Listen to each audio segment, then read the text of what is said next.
Hello दोस्तों, नमस्कार। मैं पूजा पांडे अपने चैनल में आप सभी का स्वागत करती हूँ। आप सब कैसे हैं ये बताने के लिए कमेंट में हर हर महादेव जरूर लिखिएगा फ्रेंड्स। तो ये चौथे सोमवार श्रावण सोमवार का ये उपाय है, पंडित प्रदीप मिश्रा जी द्वारा। आइए सुनते हैं। सोमवार तक का सावन आया है, ये 72 वर्ष के बाद आया। श्रावण का तीसरा सोमवार होता है शिव तत्व का। सारे सोमवार मान्य होते हैं, पर सावन के सोमवार की इतनी महत्वता क्यों है? शिव जी की जो आराधना करी, श्रावण के महीने में जो शंकर भगवान की आराधना में डूबे हो, शिव आराधना कर रहे हो, शिव जी को जल चढ़ा रहे हो, अपने अपने गांव में, नगर में, शहर में, अपने मोहल्ले में शंकर का दर्शन करने के लिए जा रहे हो, शिवालय तक जा रहे हो, शंकर के मंदिर में जाकर हर हर महादेव कह रहे हो, शिव के मंदिर में जाकर 3 बार ताली का नाद कर रहे हो। जो ताली स्वयं अमरनाथ जी की गुफा में भगवान शंकर पार्वती को जब कथा श्रवण कराने के लिए बैठे थे, तब भगवान शिव ने 3 बार ताली का नाद करा था। क्यों?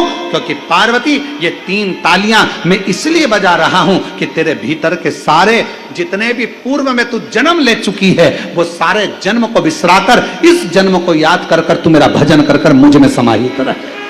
किसी ने पूछा अन्य देव और महादेव में क्या अंतर है? हमने कहा देवता देते हैं पल्ला झाड़ कर, महादेव देता है छप्पर फाड़ कर। फिर किसी ने पूछा अन्य देव के भक्त और महादेव के भक्त में क्या अंतर है? हमने कहा एक अंतर है, अन्य देव का जो भक्त होता है वो हो सकता है कि मार्ग से भटक जाए, पर महादेव का जो भक्त होता है वो विश्वास पर जीता है, शिव के भरोसे पर जीता है, तो भटकता नहीं है। बेलपत्र चढ़ाने से किस किस चीज की प्राप्ति होती है? किस किस चीज की प्राप्ति? शिव महापुराण की कथा कहती है, एक बेलपत्र यदि शिव को समर्पित करा जाता है तो रिद्धि तुम्हारे घर में प्रवेश कर जाती है। दूसरा बेलपत्र जब हम समर्पित करते हैं तो सिद्धि तुम्हारे घर में प्रवेश कर जाती है। तीसरा बेलपत्र यदि हम समर्पित करते हैं तो श्री गणेश हमारे घर में प्रवेश कर जाते हैं। चौथा बेलपत्र यदि हम समर्पित करते हैं तो भगवान नारायण लक्ष्मी को लेकर हमारे घर में प्रवेश कर जाते हैं। और 5वां बेलपत्र जब हम समर्पित करते हैं तो भगवान शंकर गोरा जी के साथ तुम्हारे घर में प्रवेश कर जाते हैं। 5 बेलपत्र ही जीवन का सुख प्रदान कर देते हैं। किसी भी शंकर के मंदिर में जाओ, सावन के महीने में भक्ति दुगनी करो, जल दुगना करो, मंत्र जाप दुगना करो। श्री शिवाय नमस्तुभ्यम में भगवान शंकर वर्णन करते हैं ब्रह्मा और भगवान नारायण की साक्षी में, जिसके घर में शिवलिंग होगा, जो शंकर के मंदिर में 1 लोटा जल चढ़ाने के लिए जाएगा, जो शिव महापुराण की कथा को श्रवण करने के लिए जाएगा, उसके घर में दोनों देवियां एक साथ कदम रखकर प्रवेश कर जाएगी। सरस्वती का कदम पड़ेगा, बुद्धि आएगी, विवेक आएगा, और फिर लक्ष्मी का कदम पड़ा तो लक्ष्मी उसके घर में श्रेष्ठता के साथ निवास करेगी। लोग आप सोमवार का व्रत करते हैं कि नहीं करते वो पता नहीं, पर सावन के महीने में 4-5 जो भी सोमवार पड़ जाएं, अगर उस पर अगर आपने व्रत कर लिया, व्रत को धारण कर लिया, या शिवालय के जाकर भगवान शंकर की आराधना कर ली, तो पूरे वर्ष के सोमवार का फल सावन के महीने के 5 या 4 सोमवार में प्राप्त हो। पूरे लगातार उसको अगर सफलता प्राप्ति नहीं हो रही है तो धतूरा ढूंढो। धतूरा कहीं बाजार में नहीं मिलेगा, किसी वृक्ष से धतूरा तोड़ लिया, कुछ मत चढ़ा, तू शंकर जी के मंदिर में जाकर तेरा नाम और गोत्र बोल और शिव जी को धतूरा चढ़ाना चालू कर दे। शिव भगवान शंकर के मंदिर में जाने वाला भी हमेशा याद रखना, इसी के दरवाजे पर रोज जाओगे, हमारा मान घटेगा। मेरे माता पिता और गुरु और शिव के दरवाजे पर जब मान बढ़ेगा, घटेगा नहीं, मान बढ़ता है। सावन के महीने में किसी भी एक सोमवार को अगर व्यापार नहीं चल रहा है, नौकरी नहीं मिल रही है, तो कोई तकलीफ आ रही है, तो कोई कष्ट आ रहा है, कोई रोग बढ़ रहा है, डॉक्टर से ऐसा लग रहा है कि ये बड़ी बीमारी बताने वाला है, शरीर में कोई गांठ पड़ गई है और वो जांच के लिए गई है, तो बिल्कुल श्रावण के महीने में किसी भी एक सोमवार को गंगा जल लेकर जाइए शिव मंदिर में। शंकर जी के मंदिर में थोड़ा सा गंगा जल नंदी को समर्पित कर कर, थोड़ा अशोक सुंदरी को समर्पित कर कर, थोड़ा गणेश और कार्तिकेय को समर्पित कर कर, थोड़ा सा गंगा जल जया विषहरा शामरीबारी दौतली और देव को समर्पित कर कर, थोड़ा सा गंगा जल शिवलिंग को समर्पित कर दो। उस गंगा जल को वापिस झेल कर लेकर आओ। 3 दिन तक लगातार उस गंगा जल को पीना प्रारंभ करो। उसके बाद जांच के लिए आप कहीं पर भी जाइए, बाबा कृपा जरूर करेगा, ये निश्चित था। श्रावण के महीने में 3 जगह पर बेलपत्र, एक अशोक सुंदरी वाली जगह पर, जिसकी डंडी का मुख जहां से पानी बहता है वहां रहे। बहुत ध्यान से सुनना। दूसरी बेलपत्र माता पार्वती जी का हस्त कमल जो जलाधारी है वहां, उसका डंडी का मुख अपनी ओर हो। तीसरी बेलपत्र शिवलिंग के ऊपर जिसका डंडी का मुख तुम जहां बैठे हो उससे ठीक विपरीत हो। अगर आप यहां बैठे हो तो डंडी का मुख उधर हो, आप यहां बैठे हो तो डंडी का मुख उधर हो, अपने विपरीत में डंडी का मुख हो।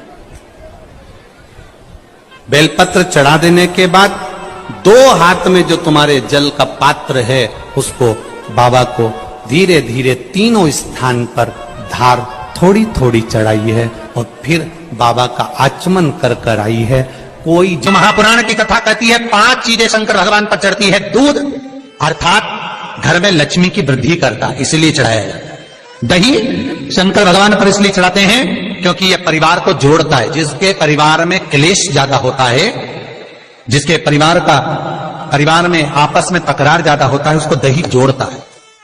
शहद घर में चिड़चिड़ प्रवृत्ति को समाप्त करता है। घी रोग को समाप्त करता है। शक्कर मिष्ठान घर में यदि लक्ष्मी आकर जा रही हो तो मिष्ठान समर्पित किया जाता है। इसलिए पंचामृत स्नान का भाव शिव महापुराण कहती है। इसलिए 5 चीजें शंकर को समर्पित हैं। दूध, दही, घृत, शहद, शक्कर अर्थात मिष्ठान।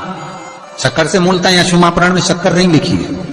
जैसे श्रावण महीने में चढ़ाए गए कनेर के फूल, दुर्वा,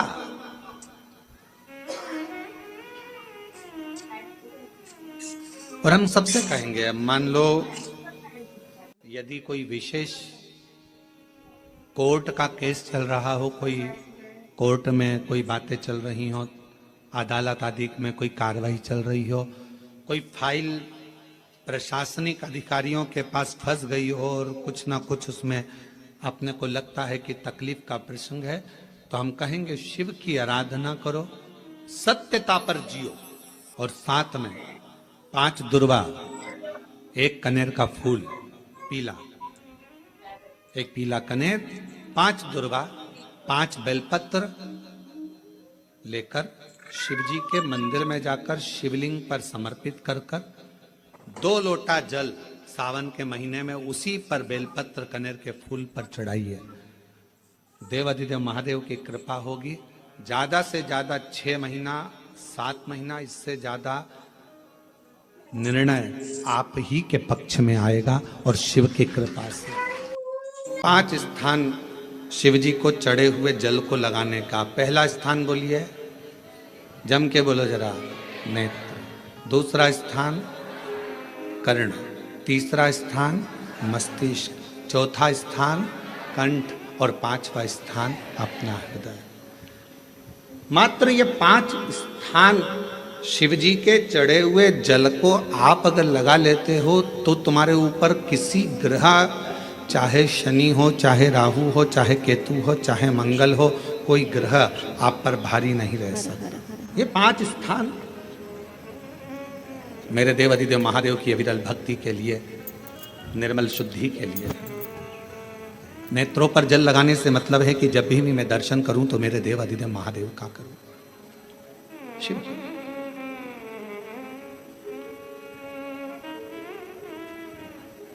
कंठ पर जल लगाने से मतलब है कि मेरे मुख से जो वाणी निकले, और मान लो मेरे मुख से कोई अपशब्द निकल गया तो किसी का बुरा ना हो जाए। कर्णों से जल लगाने से मतलब है कि मेरे कानों के माध्यम से जो शब्द मेरे अंदर जाएं वो मेरे जीवन का कल्याण करें। मस्तिष्क पर जल लगाने से मतलब है कि मेरे भगवान के चरण का जल, उनकी रज मेरे सिर पर चढ़ी रहे और मेरे जीवन में कभी अहंकार ना आए। हृदय पर जल लगाने से मतलब है कि मेरे हृदय में भगवान शंकर के चरणों का वास नित्य प्रतीत रहे हमेशा। ये 5 स्थान शिव उनके मंदिर में आने वाले को तुरंत दे देता है। जल चढ़ाने वाले को 3 चीजें तुरंत मिल जाती। आप नहीं भी मांगे, आप यदि नहीं भी मांगेंगे तो भी वो 3 चीजें मिल जाती। पहले नंबर पर है शांति, दूसरे नंबर पर है दिशा और तीसरे नंबर पर है सफलता। शांति और बहुत जरूरी है मन की शांति। आप जब मन से भगवान देवाधिदेव महादेव के मंत्र का उच्चारण करते हैं, आप जब मन से भगवान शंकर के नाम का उच्चारण करते हैं, तब हृदय की शांति अपने आप आती है। इसलिए एक बार दिल से सब लोग पुकारेंगे, श्री शिवाय नमस्तुभ्यं, श्री शिवाय नमस्तुभ्यं। जिस लड़की को, जिस लड़के को मंगल है, और ब्राह्मण देवता ने यदि आपको कहा कि इनको मंगल है, इसकी शादी में देरी हो रही है, मंगल के कारण अगर शादी रुक रही है, देरी हो रही है, विवाह में देरी हो रही है, तो उस बेटी और बेटे को 3 महीना लगातार शिवजी पे चढ़े हुए जल को इन 5 स्थान पर लगाना प्रारंभ कर दे। 3 महीने के बाद वो खुद कहेगा कि हाँ, हमारा संबंध जम गया, हमें मंगल से कोई दोष नहीं लगा। स्वयं शिव कृपा करते हैं।